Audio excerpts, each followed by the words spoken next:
Hi, നമ്മുടെ സബ്സ്ക്രൈബേഴ്സിൽ പലരും foreign films കാണാൻ വേണ്ടി ആഗ്രഹിക്കുന്ന കൂട്ടുകാരാണ്.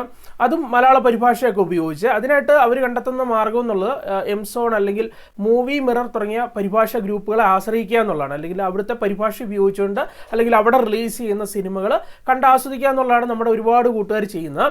എന്തായാലും നമ്മൾ ഇനി മുതൽ അവർ അല്ലെങ്കിൽ എംസോണോ അല്ലെങ്കിൽ മൂവി മിററോ ഒക്കെ തന്നെ പരിഭാഷ ചെയ്ത് റിലീസ് ചെയ്യുന്ന സിനിമകളുടെ റിവ്യൂസ് ചെയ്യാൻ വേണ്ടി മാക്സിമം ശ്രമിക്കുന്നതാണ്. അല്ലെങ്കിൽ അവർ ലേറ്റസ്റ്റ് ആയിട്ട് റിലീസ് ചെയ്യുന്ന ആ സിനിമകൾ കണ്ടിട്ട് അതെങ്ങനെയുണ്ട് എന്ന് അഭിപ്രായപ്പെടാൻ വേണ്ടി ആഗ്രഹിക്കുന്നുണ്ട്. എന്തായാലും ഇതിനെപ്പറ്റിയുള്ള ഒരു സജഷൻ നിങ്ങൾ തീർച്ചയായിട്ടും കമന്റ് ബോക്സിൽ കമന്റ് ചെയ്യുക. അല്ലെങ്കിൽ ഇത്തരത്തിലുള്ള ഒരു സെഗ്മെന്റ് വേണോ വേണ്ടയോ എന്ന് നിങ്ങൾ കമന്റ് ചെയ്യുക. നിങ്ങൾക്ക് ആവശ്യമുണ്ടെങ്കിൽ ചെയ്താൽ മതിയല്ലോ, അതാണ് ഉദ്ദേശിച്ചത്.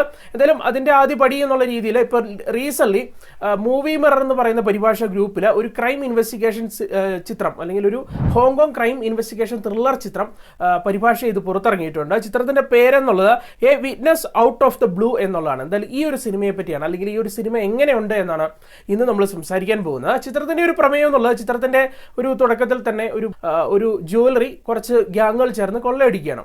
ഇതിനുശേഷം ഈ ഗ്യാങ്ങിൽ ഒരാൾ കൊല ചെയ്യപ്പെടുകയും ചെയ്യണം, അല്ലെങ്കിൽ ഈ ഗ്യാങ്ങിലെ ഒരാളെ ഏതോ ഒരു അജ്ഞാതൻ കൊല ചെയ്യുകയും ചെയ്യണം. ശേഷം ഇതാരാണെന്ന് പോലീസ് കണ്ടുപിടിക്കാൻ വേണ്ടി ശ്രമിക്കുന്നതാണ് ഏകദേശം ചിത്രത്തിന്റെ ഒരു പ്രമേയം എന്നുള്ളത്. ഈ ഒരു ചിത്രം എങ്ങനെയുണ്ടെന്ന് ചോദിച്ചു കഴിഞ്ഞാൽ ജസ്റ്റ് ഒരു വൺ ഡേ വാച്ചബിൾ സിനിമ എന്ന് മാത്രം പറയാനാണ് എനിക്ക് തോന്നുന്നത്. കാരണം ഈ ഒരു സിനിമയുടെ കഥയൊക്കെ എടുത്ത് നോക്കുകയാണെങ്കിൽ അത്യാവശ്യം പ്രഡിക്റ്റബിൾ ആയിട്ടുള്ള ഒരു സ്റ്റോറി തന്നെയാണ്. കാര്യം പറഞ്ഞ 1.5 മണിക്കൂർ മാത്രമേ ഉള്ളൂ, അല്ലെങ്കിൽ 1.25 മണിക്കൂർ മാത്രമേ ചിത്രത്തിന് ലെങ്ത് ഉള്ളൂ. പക്ഷേ നമുക്ക് അറിയാവുന്ന അല്ലെങ്കിൽ നമ്മളെ കാണിച്ചു തരുന്ന കാര്യങ്ങൾക്കൊന്നും തന്നെ വലിയ സർപ്രൈസിങ് ആയിട്ടുള്ള ഒരു മൊമെന്റ്സ് ഒന്നും ക്രിയേറ്റ് ചെയ്യാൻ സാധിക്കുന്നില്ല. പിന്നെ ആകെ കൂടി കഥയ്ക്കുള്ളിൽ ഒരു ഭേദപ്പെട്ട് നിൽക്കുന്ന അല്ലെങ്കിൽ ഇൻട്രസ്റ്റിംഗ് ആയിട്ട് തോന്നിയിട്ടുള്ളത് ആരെ എന്തിനെന്നുള്ളൊരു ചോദ്യമുണ്ട്, അല്ലെങ്കിൽ ആരാണ് പ്രതി എന്തിനു വേണ്ടിയാണെന്നുള്ളത്. അത് ക്ലൈമാക്സ് വരെ അത്യാവശ്യം മെയിൻറ്റെയിൻ ചെയ്യുന്നുണ്ട്, സസ്പെൻസ്ഫുൾ ആയിട്ട് മെയിൻറ്റെയിൻ ചെയ്യുന്നുണ്ട്. പക്ഷേ അത് ക്ലൈമാക്സിൽ കൊണ്ടുവന്ന് റിവീൽ ചെയ്യുമ്പോഴും അതിന് വലിയ ഇമ്പാക്റ്റ് ഇല്ല എന്നുള്ളതാണ് വസ്തുത. പിന്നെ ടെക്നിക്കൽ സൈഡിലേക്ക് നോക്കുകയാണെങ്കിൽ ചിത്രത്തിന്റെ സിനിമാറ്റോഗ്രഫി അതുപോലെ തന്നെ എഡിറ്റിംഗ് വർക്കൊക്കെ തന്നെ നീറ്റായിട്ടാണ് നിന്നിട്ടുണ്ടായിരുന്നത്. പക്ഷേ നിങ്ങൾക്കറിയാലോ, ഒരു ത്രില്ലർ സിനിമ എന്ന് പറയുമ്പോഴത്തേക്ക് അതിന്റെ ഒരു ആത്മാവെന്ന് തന്നെ വിശേഷിപ്പിക്കാൻ സാധിക്കുന്ന ഒന്ന് തന്നെയാണ് ചിത്രത്തിന്റെ ഒരു BGM സ്കോറും കാര്യങ്ങളൊക്കെ തന്നെ. അതൊക്കെ വളരെ വീക്കായിട്ടാണ് ചിത്രത്തിനുള്ളിൽ പ്രസന്റ് ചെയ്ത് വെച്ചിട്ടുണ്ടായിരുന്നത്. BGM സ്കോർ എന്നൊക്കെയുള്ള അല്ലെങ്കിൽ മ്യൂസിക് വർക്ക് എന്നുള്ളത് അത്രയും ദാരുണമായിട്ട് ഫീൽ ചെയ്യും നിങ്ങൾക്ക് ഈ ഒരു സിനിമയ്ക്കുള്ളിൽ നിന്ന്.